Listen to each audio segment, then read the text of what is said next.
Afternoon, everyone. Matt, I'm here. you're here. You said not to be late. I assume that was directed to me, but I don't know. I appreciate you being here. I appreciate everyone being here. Full room right before the holiday. So Oh, wait.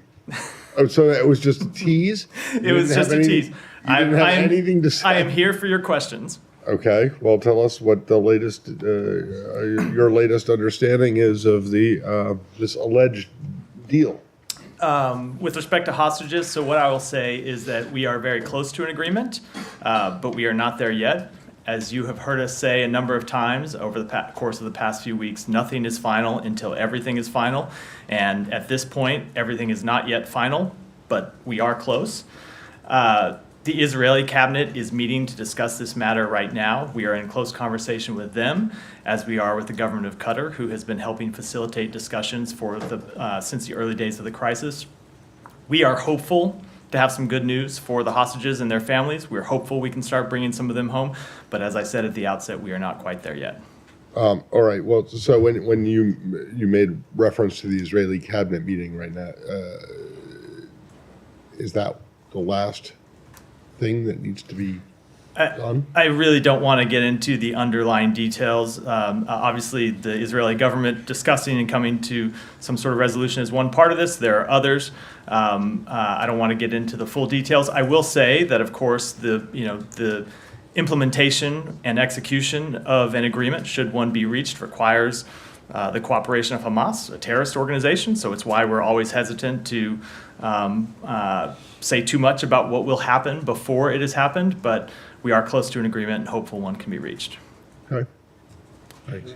Is your understanding that the first tranche of hostages to be released would include Americans? I just can't get into any type of details of what an agreement would look like, including who would be released if such an agreement was finalized. And have you received any updates on their conditions, whereabouts, if they're being held together, if they are all in fact being held by Hamas? Again, I can't get into too much into the underlying details. It has always been our assessment that Hamas may not have control of all of these hostages, but beyond that, I just don't want to speak to any specific details.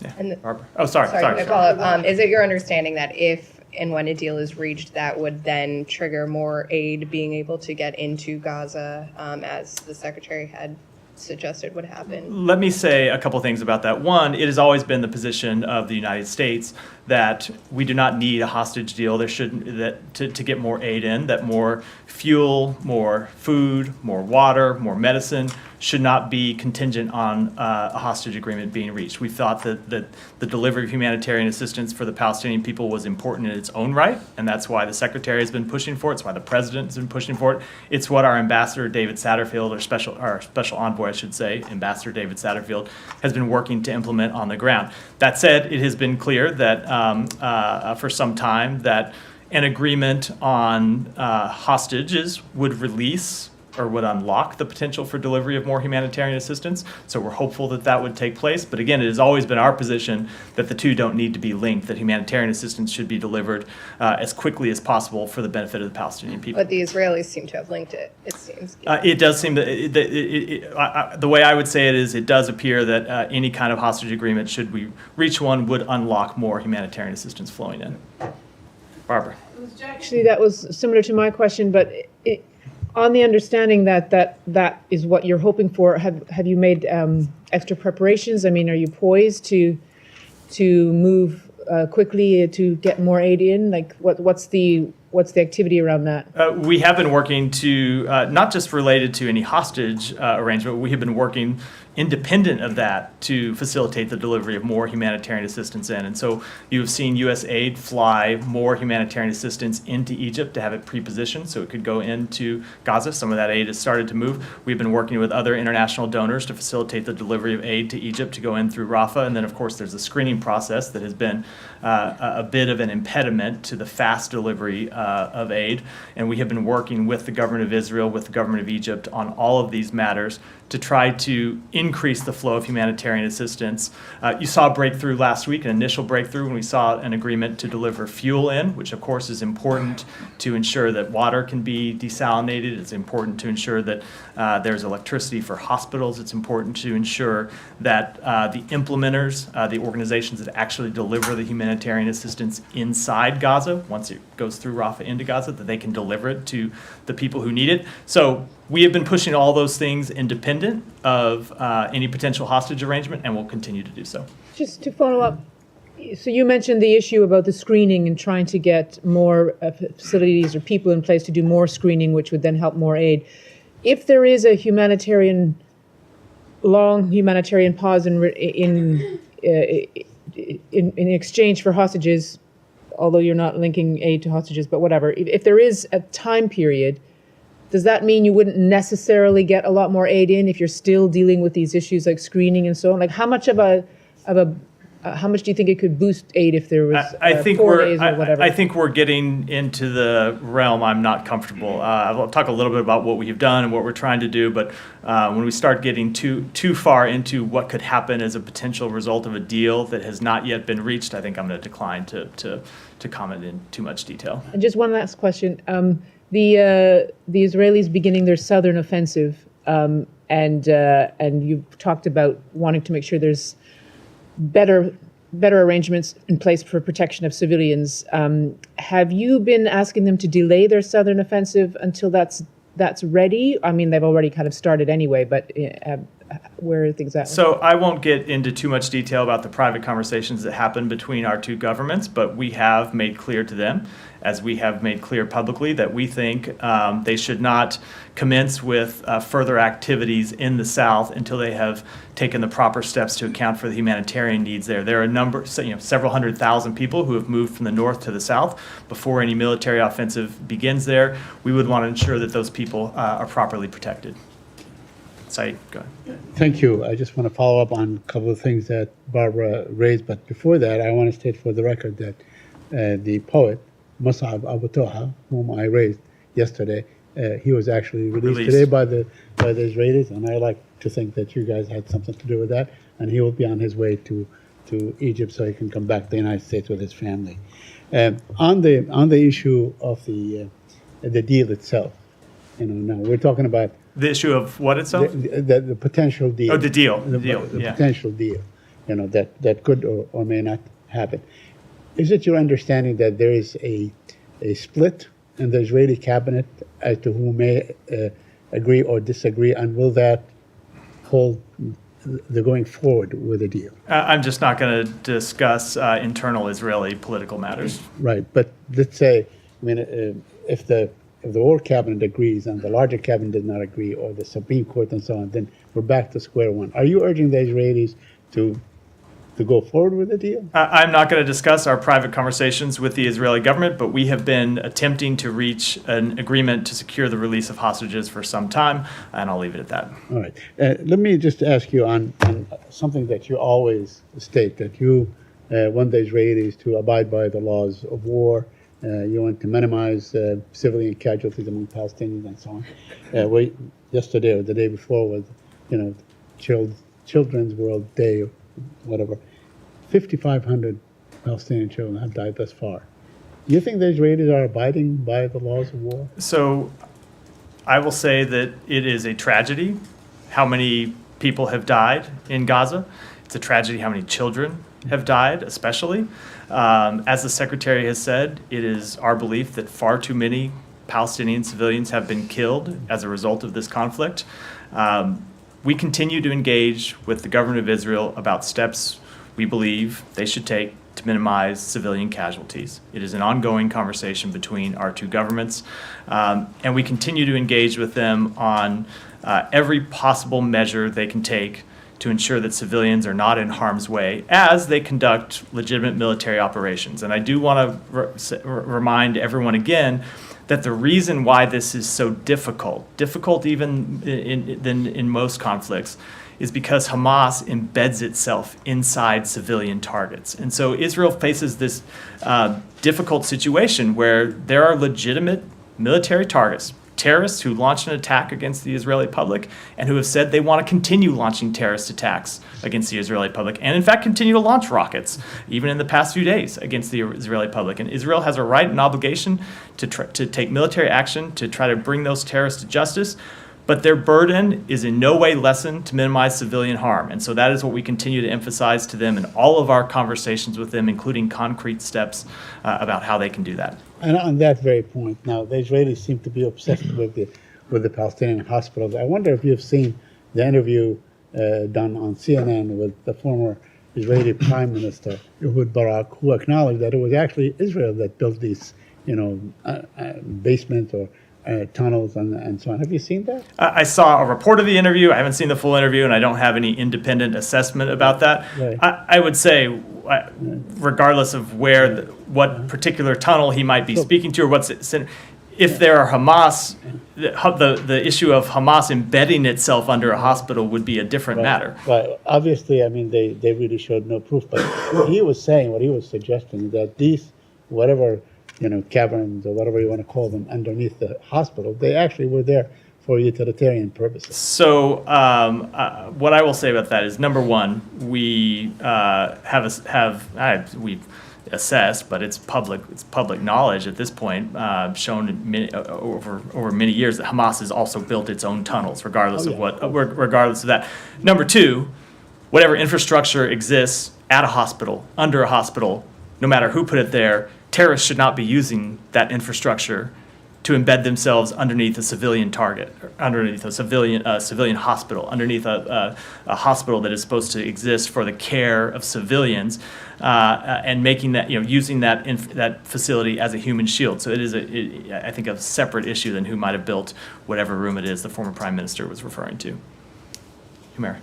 Matt, just to follow up on a couple of things from colleagues' questions. So this might be a little bit down the line, but is there at all an understanding in these hostage negotiations for what comes next after this deal? And I'm asking because there are 240 people who are taken hostage by Hamas. So while Israel, Hamas, Qatar, and you were somehow in these conversations about this number of people, was there any understanding for what happens with the rest of the people?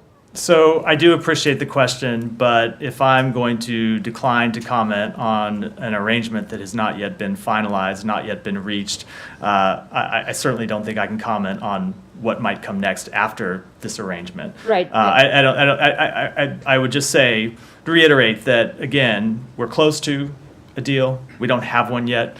I can't talk about what might be in a potential deal, let alone what might come in its aftermath. But surely you're talking for everybody. It has been our goal from the beginning to secure the release of every single hostage. The United States is focused on American citizens, of course, but we're focused on all the hostages. We want to see all the hostages released. We don't think any of them should be held. That has been the goal of our negotiations from the outset, but I can't get into what any steps might look like. And just to push you a little bit more on Barbara's question about possible Israeli offensive in the south, John Feiner also talked about this as well, but what is the very latest in the sense that are you getting a timeline from them on when they are planning to start this? And are you telling them specifically, here are the things, here are the objectives, here are the safe zones you have to create, or whatever you think appropriate to call them before you start this? And without these, you should not be starting this. Is it that clear cut? So we are having fairly detailed conversations with them about steps that they could take to protect civilians and steps that they could take to increase humanitarian access, increase humanitarian protections, especially in the South.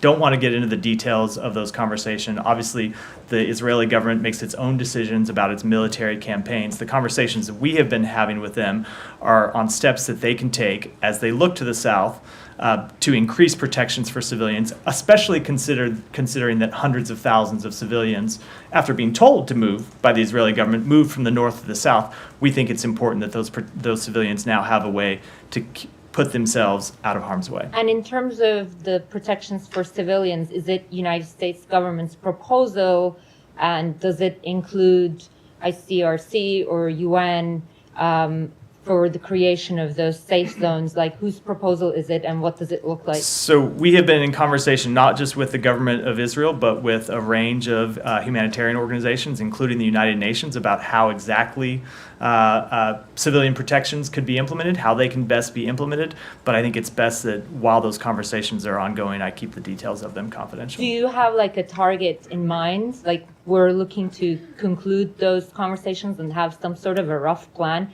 by the end of the week? I just wouldn't want to put a timeline. Okay, on it. one more. Yeah. There seems to be a bit of a discrepancy between US and UN on the opening of Kerem Shalom. I've read the transcript from yesterday. You guys don't seem to be focusing on trying to get that one open. Do you think Rafah has the capacity to process more aid? But UN, Martin Griffiths seems to disagree a little bit, and they are imploring Israel to allow humanitarian aid via Kerem Shalom. Why the discrepancy? So there may be a little bit of apples and oranges here. I think in terms of addressing your question, we don't think that there is a problem with the ability for Rafah to handle more traffic in terms of the number of trucks that can just physically go through it carrying humanitarian. Rafah is big enough to handle that. It's big enough to allow the delivery of a massive amount of humanitarian assistance. There has been an issue with screening. I think Jen was alluding to it in her question earlier. And we have been in conversation with the government of Israel about additional ways to get additional screening for trucks that would then go in through Rafah. But no, I'm coming. The government of Israel has very real concerns about security at Kerem Shalom. And you can understand why. One side of that border is obviously Gaza, in areas of Gaza that are still controlled by Hamas, that are not controlled by the government of Israel. We continue to have conversations with Israel about the best way to increase the amount of screening so trucks can get screened and then get in through Rafah, but they do have very real concerns about opening Kerem Shalom, and that's why you've seen them not take that step as of yet. Final thing, because Griffiths is actually giving a percentage saying Kerem Shalom crossing was used to carry more than 60% of the truckloads going into Gaza before the conflict, but I understand and I'm aware of the sort of screening-related backlog. U.S. is not pursuing this actively with the Israelis, is what I'm understanding from you. The point I'm making is that we think Rafah is sufficient for the delivery of humanitarian assistance. That is a separate question from screening. We want to try to get screening back online and open, but we think Rafah Gate at this point is the appropriate way to get assistance in. Go ahead. Thank you, Matt. Correspondent Farah Amar, she was colleague as well, and cameraman Rabi' Amari were killed by an Israeli attack in south of Lebanon. It was a direct attack because it was carried by a drone. And drone, you have a camera, you can see who's on the ground. They were under a tree waiting for her turn to go on live on TV. Well, there was a comment from the manager of the Mayadeen channel, who happened to be their boss, that Israeli government decision this month to block access to channel's website, and this attack targeted them. Last week, almost my colleague Nakhla Adaimi could have killed as well. The missile passed by him, and there was a convoy of different stations, Al Jazeera, Al Arabiya, all kind of stations, Washington Post in Beirut. They were checking some of the areas, a tour by the UN. So how Israel is obeying the rule of law if it's attacking directly journalists to punish them or silence them? And no offense, Israel has an extension, a huge history of killing civilians directly. So again, I'm never in a position from here to speak to any particular strike or any particular military action when the entire facts are not known to me or not known to the U.S. government, including what information the government of Israel had, what might have gone into a decision, whether there was a mistake or not. It's impossible for me to speak to the merits of any individual strike. That has been true not just with respect to this one, but with respect to others. I will say that we are concerned by the reports that civilians, including 2 journalists, were killed in Lebanon.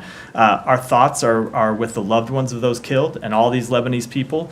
If you were here yesterday, you heard me speak to our belief in the importance that journalists play in conflict zones. Journalists are fundamental to a free society. We stand with the journalists around the world who do critical work that we rely on every day. We rely on the reports of journalists here in the United States government. We know people all around the world do, and they do that in some of the most dangerous conditions imaginable. I will also say that we are concerned over the escalation of violence along the blue line. We have made clear we don't want to see the conflict in Gaza spread to Lebanon. That has been one of our top priorities and one of the top objectives we've tried to achieve since the outset of this conflict. Restoring calm along the blue line is of the utmost importance to us, and it should be a top priority for both Israel and Lebanon. There was also an attack on a church yesterday. And, I'm not sure if you know the nature of south of Lebanon. Christian villages don't have any existence of Hezbollah. So we can say like Hamas, they were like attacking or throwing missiles next to a hospital or a mosque. In Lebanon, Christian villages don't have any presence of Hezbollah. What was the target inside that church?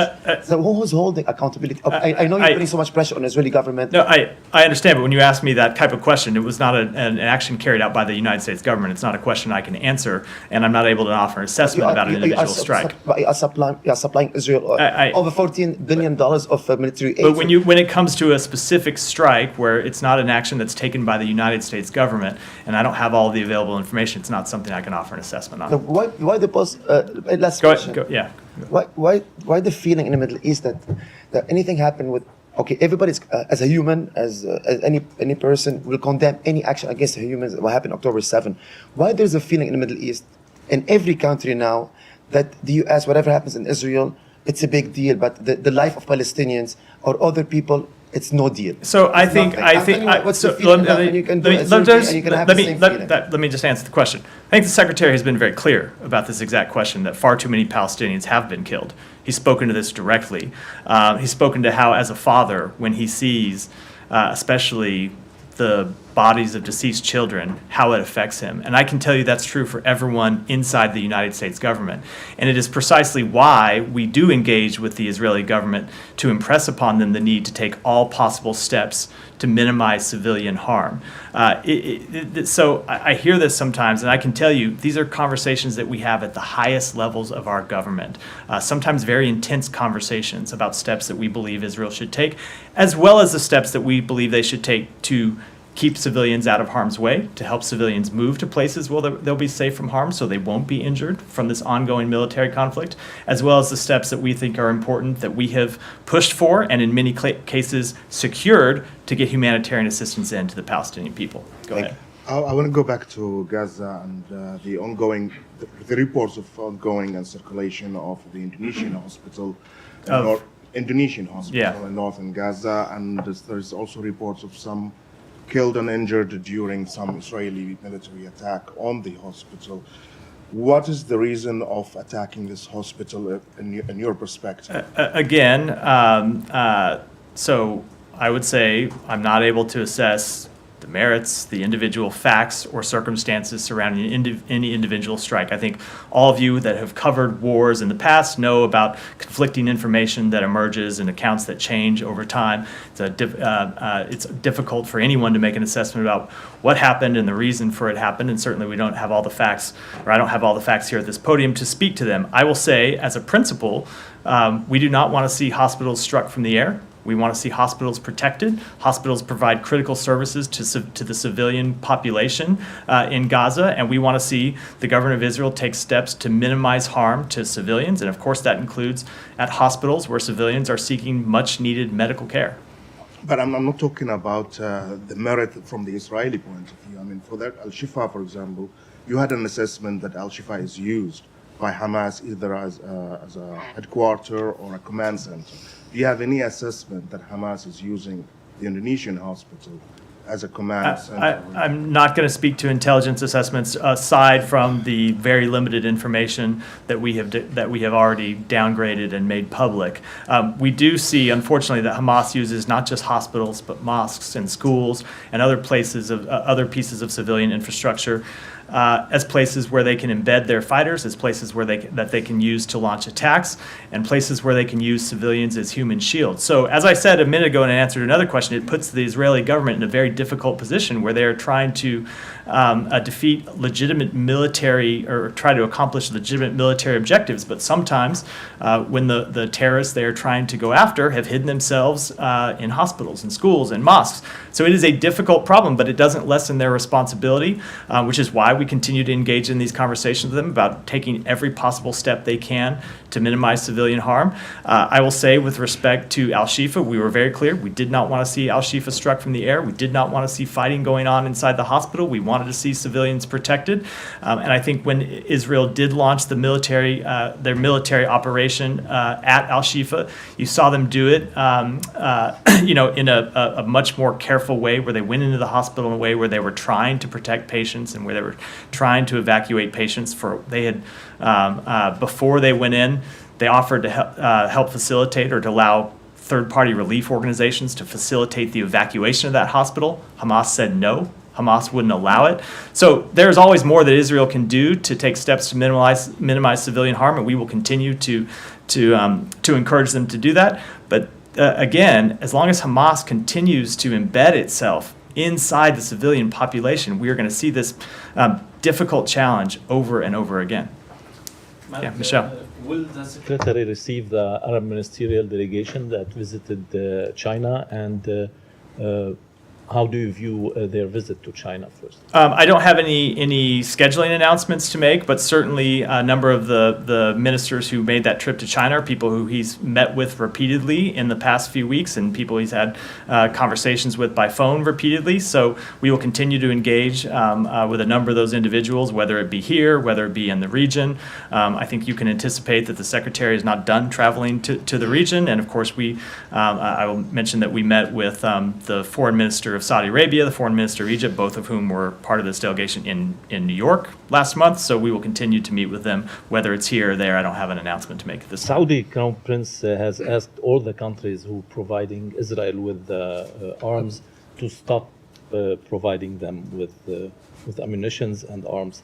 Is the U.S. ready to do so? No, that is not a step we're ready to take. In fact, we have a supplemental request pending before Congress that we hope Congress will act on expeditiously, which provides additional assistance to Israel as well as additional assistance to Ukraine. And finally, do you have any update on the talks and the discussions that you are doing with partners and allies regarding the ship that the Houthis seized? No, I do not. It continues to be an ongoing matter of diplomatic discussion. Alex, thanks. About deal, potential deal. I understand you don't want to get into about details, what about potential deal. Oh, yeah. How confident are you that there will be well-established international mechanism to ensure that all the sides are holding promises? I'm not going to talk at all about any of the details of a potential deal, which that obviously would be when one has not yet been reached. What is your level of concern that the potential deal might be jeopardized by other actors like Iran? Again, let's. I know, but like any questions about a potential deal, maybe let's wait until we actually have a deal, and then we can talk about it. But when it's still a potential deal, I think I'll decline to comment. The White House said that it's concerned that Wagner is potentially preparing to send military equipment to Hezbollah or Iran. First of all, what do you know, and what can you do to prevent this from happening? And also, in terms of deal, how much do you think this might jeopardize? So it is a concern that we have. The White House spoke to this earlier today. I don't have any kind of detail to add to that. But to the question, third time you tried to ask me, I'm just not going to comment at all on a potential deal and what implication anything might have or might not have on it.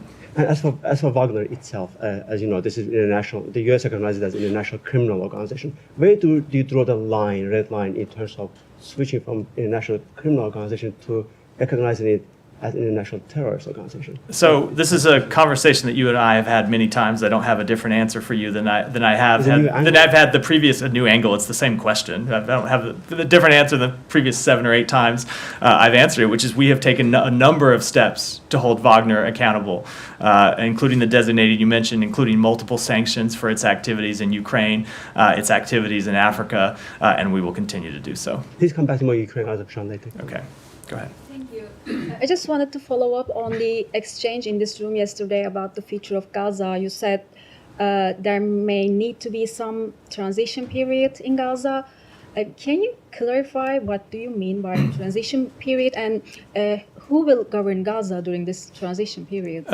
Again, we're getting this is a little cart before the horse, as some of the questions about hostages have been. What I meant with respect to a transition period is something the Secretary has spoken to. First, let me back up and say that we have outlined some clear principles that we believe ought to apply to the future future status of Gaza when this conflict is over. We've been through those principles. No reoccupation of Gaza, no control of Gaza by Hamas, no diminution in the territorial size of Gaza, no siege of Gaza. That said, Israel is conducting a military operation. At some point, that military operation will end. There will have to be a transition period before the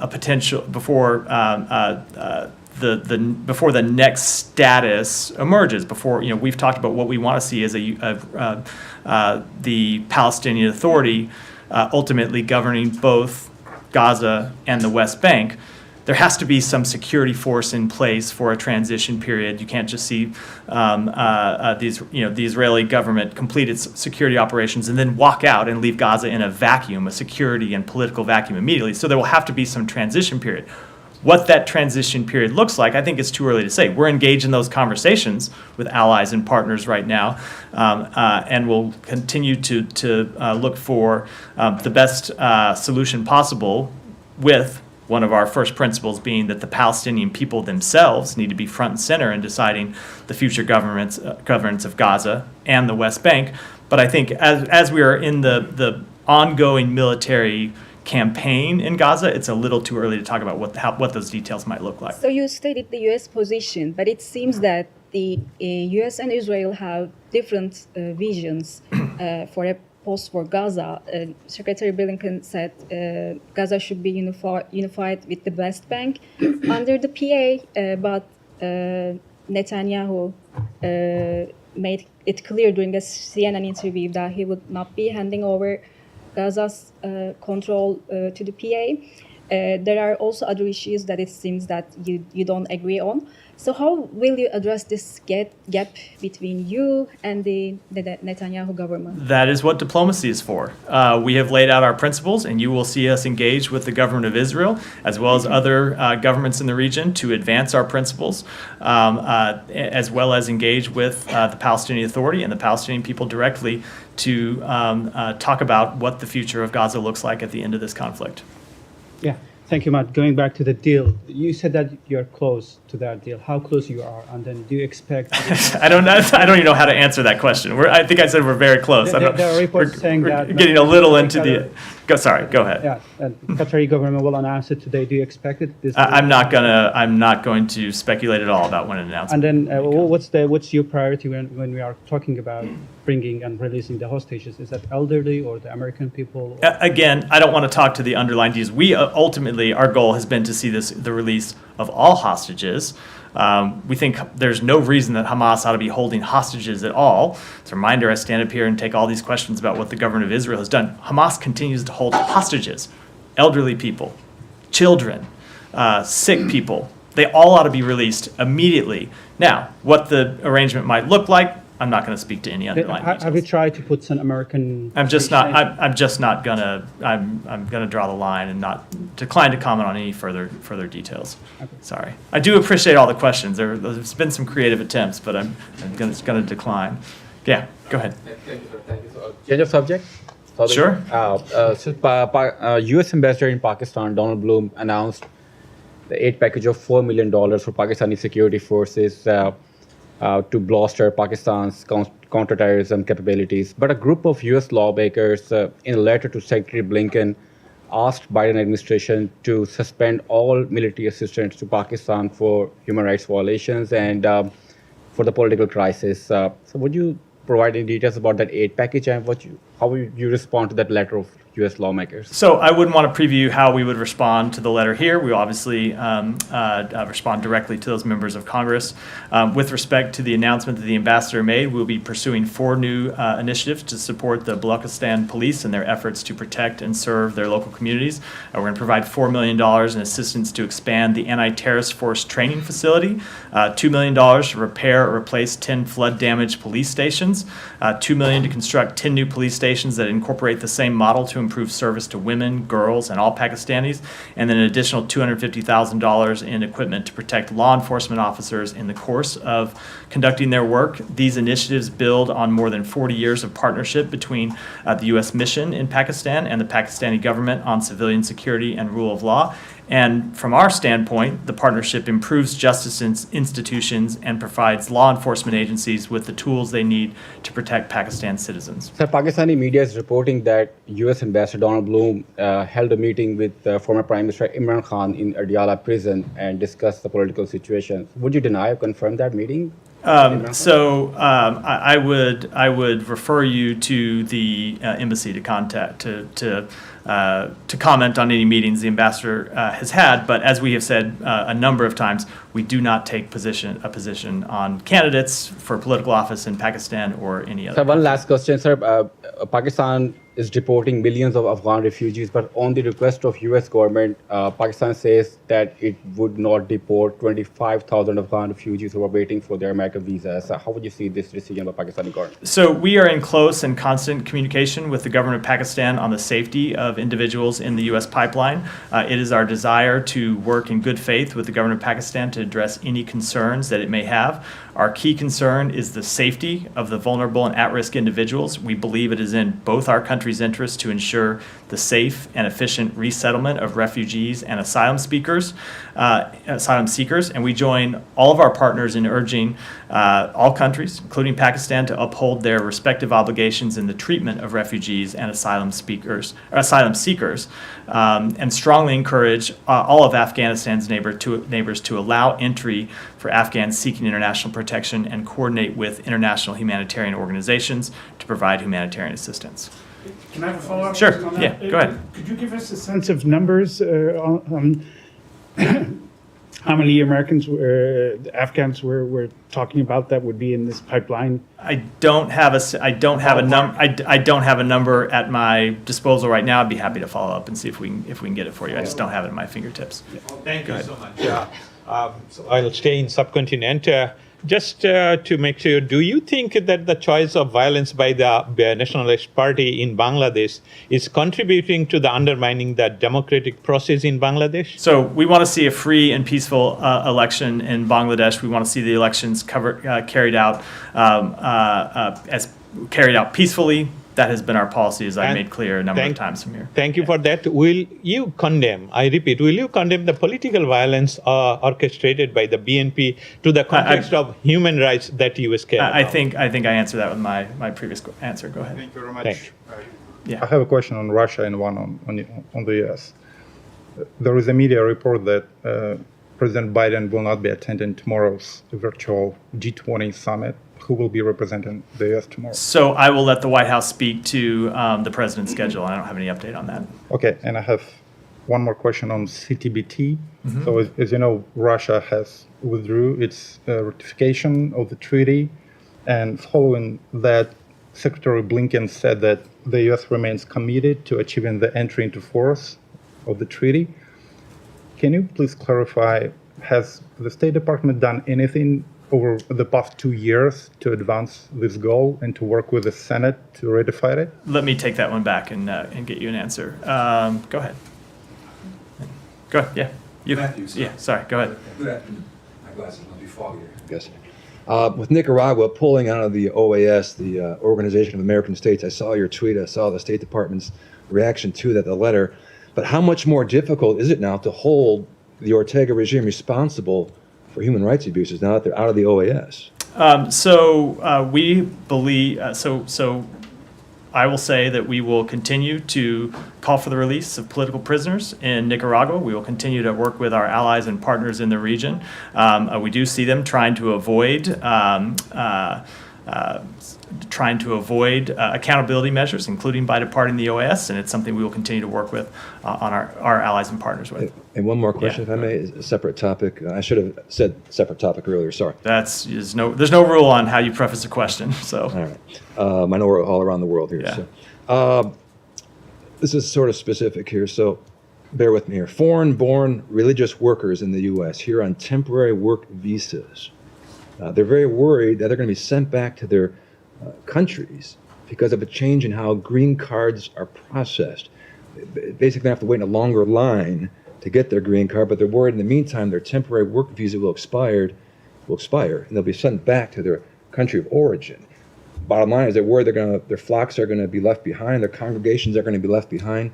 Does the State Department share those concerns with those religious workers? Are you aware of that? You are right. That is a very specific question. Let me take it back and get you an answer. Shannon, go ahead. Thank you. Your counterpart at the NSC, John Cabrera, was also very careful, but he did say that the State Department might play a role in processing any released American hostages that might want to come home, suggesting it might look like the way non-hostages coming out of Gaza are processed by consular officers. Can you say anything more? All I would say is that with respect to any released hostage, it would be the same as with respect to any American in the world who needs assistance. We would provide them whatever consular assistance we can, and that obviously is true for any released hostages. And on the Americans in Gaza, do you have an updated number of how many are seeking to leave the enclave? It is still, we have gotten around 800 American citizens, legal permanent residents, and their family members out. I don't have any update in terms of the numbers who are seeking to leave from the number I gave yesterday, which was around 1,200. But again, that's not the number of American citizens. That's American citizens and family members and others. Alex, go ahead. Back to Ukraine, if you don't mind. Yeah. Today marks 10 years since Ukraine's revolution of dignity. Just want to give you a chance to speak to that. The Kremlin keeps calling it a quote-unquote foreign-sponsored coup. And separately, Russian foreign ministry officials also today were quoted as saying that the coexistence with Ukrainian current quote-unquote regime is not possible. Say that last part again. The coexistence with Ukrainian regime is not possible, they say. What is your understanding of what they are saying here, and what is your reaction? So I think my reaction would be is that you continue to see the Russian government make outrageous and unacceptable statements about Ukraine. And so it just reinforces our conviction to continue to supply Ukraine with the assistance that it needs to defend itself, to repel Russian aggression from its borders. We've seen Russia make, and that applies to the first part of your question as well, the amount of Russian propaganda that we hear about Ukraine didn't just start this year or last year. It has been going on for a number of years. And it reaffirms, as I said, our commitment, and I think heightens the need for Congress to take action to pass the supplemental request that we've sent up to Ukraine. The Secretary just today had a call with his G7 counterparts to talk about additional steps that we are taking through the United States, and we are taking in concert with our allies and partners and in cooperation with the government of Ukraine to try to harden Ukraine's infrastructure in advance of the winter. Last winter, we saw Russia striking energy sites, trying to take them down in Ukraine, and so we are working with Ukraine to try to harden its infrastructure in advance of this winter. As you can offer in particular about Maidan's anniversary. Just what I already said. Go ahead. Yeah, Alex, that's a few. Go ahead, and then we're gonna wrap here. Go ahead. Thank you. Go ahead, and we're gonna have to wrap up. This morning's North Korea missile launch. I understand NSC put out a statement saying you guys are still making assessments, but according to Yonhap, North Korea is claiming that it successfully put a spy satellite in orbit. So are you able to confirm whether or not the launch was successful? And if so, how does this change the security situation in the region and for the U.S.? So I cannot confirm that assessment. It is still something that's ongoing inside the United States government. I can say that we condemn the DPRK's unlawful launch of a military reconnaissance satellite on today. This launch utilized ballistic missile technology, which includes space launch vehicles. It violates multiple United Nations Security Council resolutions, and we will continue to work with the international community to send a strong signal to the DPRK that its actions will only intensify its isolation as it undermines stability and prosperity on the Korean Peninsula. But can you say how concerning it would be if North Korea had a spy satellite? I'm just not going to speak to that before we've made a formal assessment. And with that, we're wrap for today. I hope everyone has a safe and restful and peaceful Thanksgiving. Thank you all.